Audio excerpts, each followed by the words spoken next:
مدارس اور مساجد کے امور میں کوئی مداخلت نہیں ہوگی۔ وزیر داخلہ محسن نقوی کی علماء کرام کو مسائل حل کرنے کی یقین دہانی۔ فوکل پرسن فریقین کے درمیان رابطے کے لیے ہر وقت موجود ہوگا۔ محسن نقوی کی مفتی منیب الرحمان کی رہائش کا آمد۔ مفتی منیب الرحمان کے سربراہی میں علماء اہل سنت سے ملاقات۔ ماضی قریب میں رونما ہونے والے واقعات پر تفصیلی گفتگو۔ محسن نقوی کی کراچی میں قادری ہاؤس بھی آمد۔ سربراہ سنی تحریک ثروت اعجاز قادری سے ملاقات بھی ہوئی۔ شرجیل میمن اور صوبائی وزیر سید ناصر حسین شاہ بھی ہمراہ۔ محسن نقوی کی ایم کیو ایم وفد سے ملاقات۔ خالد مقبول صدیقی، گورنر سندھ کامران ٹیسوری، امین الحق اور فاروق ستار بھی موجود۔ میڈیا سے گفتگو میں وزیر داخلہ نے کہا کہ وفاقی حکومت کسی ایک خاص تنظیم کے خلاف کارروائی نہیں کر رہی، جو مسلح ہیں ان کے خلاف کارروائیاں جاری ہیں۔ ٹی ایل پی کے 3800 فنانسر کا سراغ لگا لیا۔ وزیر اطلاعات پنجاب اسما بخاری کا دعویٰ۔ پریس کانفرنس میں کہا کہ فنانسرز میں کچھ معزز نام بھی شامل ہیں۔ سعد رویزی کے نام 95 بینک اکاؤنٹس منجمد کر دیے۔ سربراہ اور ان کے بھائی جلد قانون کی گرفت میں ہوں گے۔ خود بھاگے ہوئے ہیں، لوگوں سے کہتے ہیں باہر نکل آئیں اور آگ لگائیں۔ پابندی کی سفارش پر وفاق سے 1-2 روز میں فیصلہ آ جائے گا۔ T L P headquarter کے گرد درجنوں جائیدادیں بے نامی خریدے جانے کا انکشاف ہوا۔ کوئی خبر کہیں ٹرانسفر نہیں ہو رہی۔ مریدکے میں صرف 3 نمات ہوئی، سینکڑوں کی خبریں درست نہیں۔ مذہب کے نام پر چندہ لینے والے موٹر سائیکلوں سے بڑی گاڑیوں تک پہنچ گئے۔ والدین اپنے بچوں کو ایسی جماعتوں سے بچائیں۔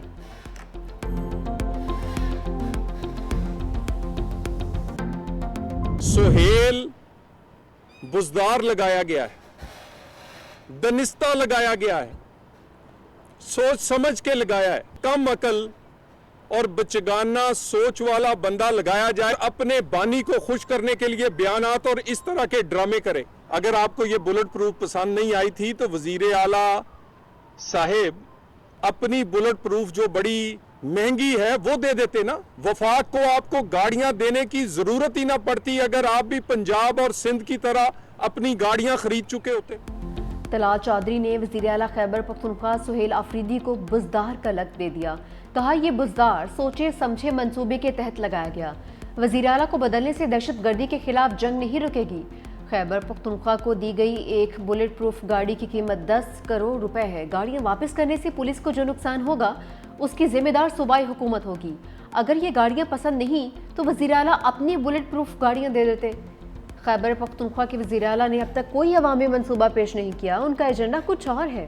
گورنر آج جیسا آئینی اقدام نہیں اٹھانا چاہتے۔ وزارت داخلہ ٹی ایل پی کے معاملے پر کام کر رہی ہے۔ بیرسٹر سیف کا وزیر مملکت داخلہ طلال چودھری کو چیلنج۔ کہا کہ وفاقی وزراء کو بلٹ پروف گاڑیوں میں سرحدی علاقوں کا دورہ کروانا چاہیے۔ طلال چودھری اور وفاقی وزراء اسلام آباد بیٹھ کر دہشت گردی پر بیان بازی نہ کریں۔ ناقص بلٹ پروف گاڑیاں دہشت گردی کے خلاف وفاقی غیر سنجیدگی ظاہر کرتی ہیں۔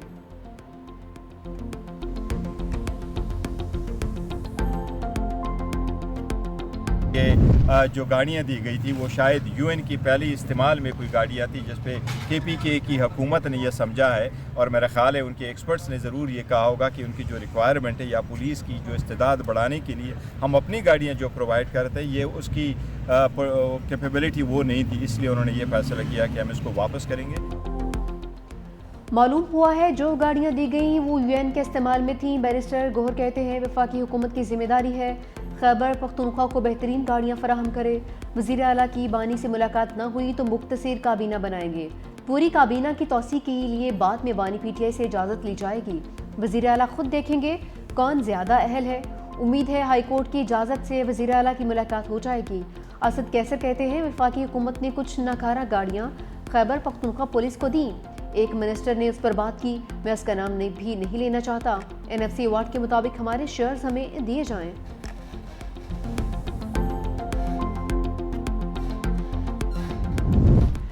سیاستدانوں کو چاہیے فیلڈ مارشل سید عاصم منیر کے ہوتے رولز آف گیم طے کر لیں۔ مشیر وزیر اعظم رانا ثناء اللہ کی 365 نیوز کے پروگرام ہیڈ آن میں گفتگو۔ کہا سیاستدانوں کو یہ موقع ضائع نہیں کرنا چاہیے، پھر ہو سکتا ہے کل کو کوئی ایسا آ جائے جو یہ موقع ہی نہ دے۔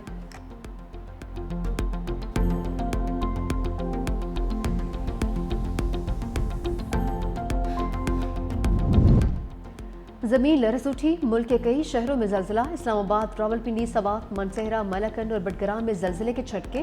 پشاور، سوابی، اپردی، ٹیکسلا اور گلیات میں بھی زلزلہ۔ زلزلے کی شدت 5.3 ریکارڈ. مرکز ہندوکش ریجن افغانستان تھا.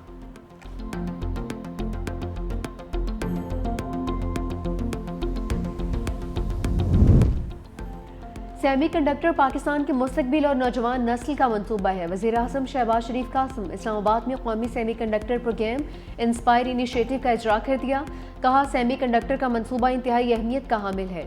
نوجوانوں کو مزید آگے لے کر جانا ہے. سیمی کنڈکٹر اور اے آئی پر عبور حاصل کرنے والی قومیں ہی دنیا پر حکمرانی کرے گی. یہی مستقبل ہے. مزید کہا کہ ایف بی آر مکمل ڈیجیٹائز ہو چکا. کیش لیس معیشت پر تیزی سے کام جاری ہے.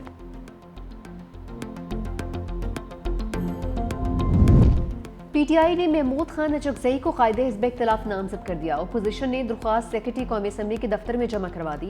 چیف وہپ عامر ڈوگر، اسد قیصر اور دیگر رہنماؤں نے درخواست جمع کروائی. عامر ڈوگر بولے 74 ارکان اسمبلی کی درخواست کے ساتھ درخواست جمع کروائی ہے. اپوزیشن لیڈر کو عہدہ خالی نہیں رہنا چاہیے. اسپیکر جلد نوٹیفیکیشن کریں.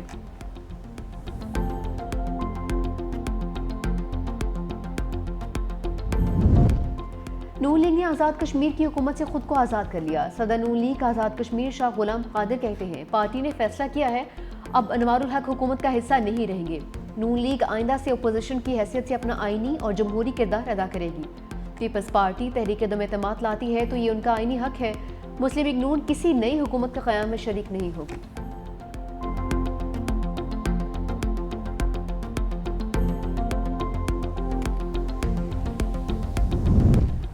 امریکی صدر ٹرمپ کا ایک بار پھر پاک بھارت جنگ رکوانے کا تذکرہ. وائٹ ہاؤس میں خطاب کرتے ہوئے کہا کہ میں نے اب تک 8 جنگیں ختم کروائیں. زیادہ تر جنگیں تجارت کے ذریعے رکوائیں. پاکستان اور بھارت کے درمیان بھی جنگ بندی کروائی. پاک بھارت جنگ میں 7 طیارے گرائے گئے. دونوں ممالک ایٹمی طاقت ہیں. 2 ہفتے میں چینی صدر شی جن پنگ سے بہت سے معاملات پر بات ہوگی.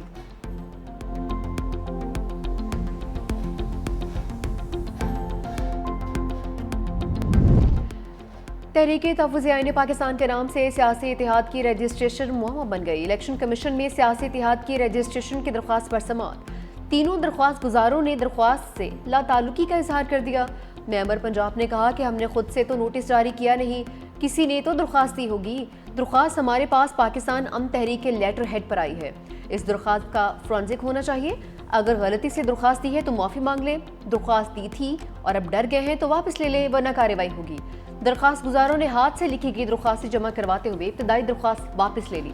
مصطفیٰ نواز کھوکھر نے ریکارڈ کی فراہمی کے لیے درخواست دائر کی. کہا کہ ایک اپوزیشن اتحاد محمود خان اچکزئی کی قیادت میں اسی نام سے قائم ہے, لہٰذا ای سی پی کو یہ درخواست منظور نہیں کرنی چاہیے.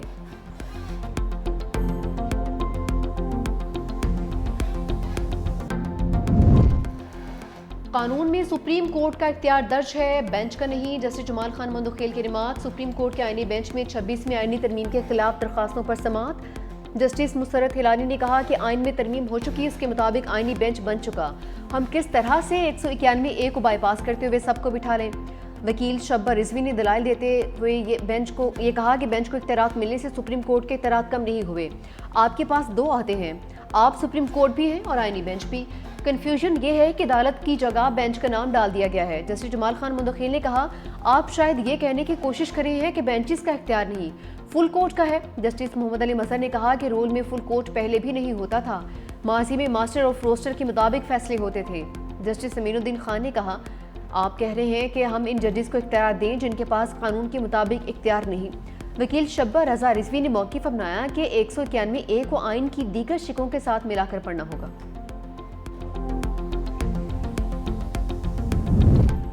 سپریم کورٹ کے 2 سینئر ججز کے کوڈ آف کنڈکٹ میں ترامیم پر اعتراضات اٹھا دیے. جسٹس منصور اور جسٹس منیب اختر کا سپریم جوڈیشل کونسل کو خط. کہا ججز کوڈ آف کنڈکٹ کا معاملہ خالصاً سپریم جوڈیشل کونسل کے دائرہ اختیار میں آتا ہے. ایک جج خود کو غیر جانبدار رکھتے میڈیا سے گفتگو کر سکتا ہے. مجوزہ ترمیم سے عدلیہ کی آزادی کو کمزور, شفافیت کو محدود اور اختیارات کو ایک شخص تک محدود کیا جا رہا ہے. ترامیم خطرناک اس لیے بھی ہے کہ ان کا دائرہ اختیار مبہم, اور ترامیم خطرناک اس لیے بھی ہے کیونکہ یہ مخصوص ججز کی آواز دبانے کے لیے استعمال ہو سکتی ہے. ہمارے اعتراض کے باوجود انہی ممبران نے ترمیم منظور دی جو پہلے ہی موقف قائم کر چکے. جسٹس سرفراز ڈوگر کے خلاف کیس کا فیصلہ کونسل میں شمولیت کو متاثر کر سکتا ہے. کونسل کی آئینی حیثیت کا تعین کیے بغیر اس کے فیصلوں کی قانونی حیثیت پر سوالات اٹھیں گے.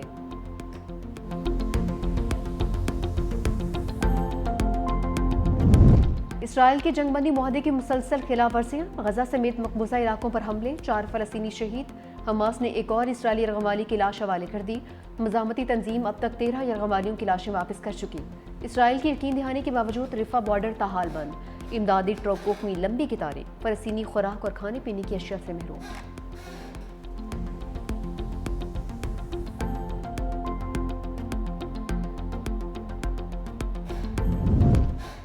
امیر قطر شیخ تمیم بن حمد الثانی کی اسرائیل کی جانب سے جنگ بندی معاہدے کی خلاف ورزیوں کی شدید مذمت، کہا کہ اسرائیل کے غزہ پر حملے نسل کشی کے سوا کچھ نہیں۔